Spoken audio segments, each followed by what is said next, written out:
বাংলাদেশ জাতীয়তাবাদী দল বিএনপির ৪৭তম প্রতিষ্ঠা বার্ষিকী উপলক্ষে বর্ণাঢ্য র্যালির পূর্বে সংক্ষিপ্ত পথসভা সম্মানিত সভাপতি হিসেবে আমাদের মাঝে উপস্থিত আছেন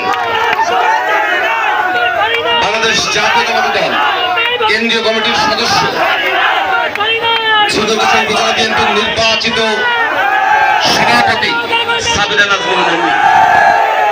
আমাদের মাঝে বিশেষ অতিথি হিসেবে উপস্থিত আছেন রাজপথের জ্বলন্ত মশাল ছাত্র দলের সাবেক নেতা যশোর জেলা বিএনপির সুযোগ্য নির্বাচিত সাংগঠনিক সম্পাদক মনির আহমেদ সিদ্দিকী বাচ্চু।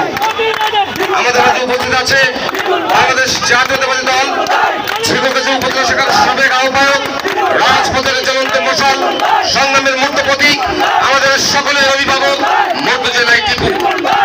আমাদের মাঝে উপস্থিত আছেন ঝিকরগাছা উপজেলা বিএনপির সাবেক যুগ্ম আহ্বায়ক বারবার নির্বাচিত চেয়ারম্যান জনাব খুরশেদ আলম। আমাদের মাঝে উপস্থিত আছেন পৌর বিএনপির সভাপতি রুহুল আমিন সুজন, সাধারণ সম্পাদক রাশিদুল মমিন সুজন, আমাদের থানা বিএনপির অত্যন্ত গুরুত্বপূর্ণ নেতা সর্দার শহীদুল ইসলাম, এনামুল হক, গোলাম কাদের বাবলু।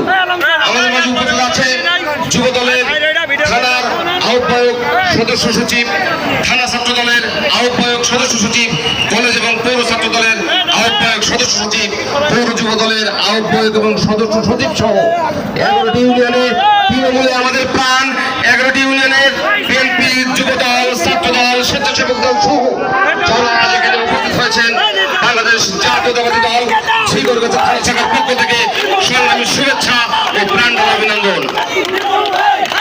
সংগ্রামী সাথী ভাইয়েরা, আমি আমার বক্তব্যের শুরুতেই স্মরণ করতে চাই সেই সকল শহীদ বীরদেরকে যারা শহীদ রাষ্ট্রপতি, যারা আমাদের আদর্শে উজ্জীবিত হয়ে এদেশের মাটি, এদেশের মানুষের জন্য তাদের নিজের জীবনকে উৎসর্গ করেছেন।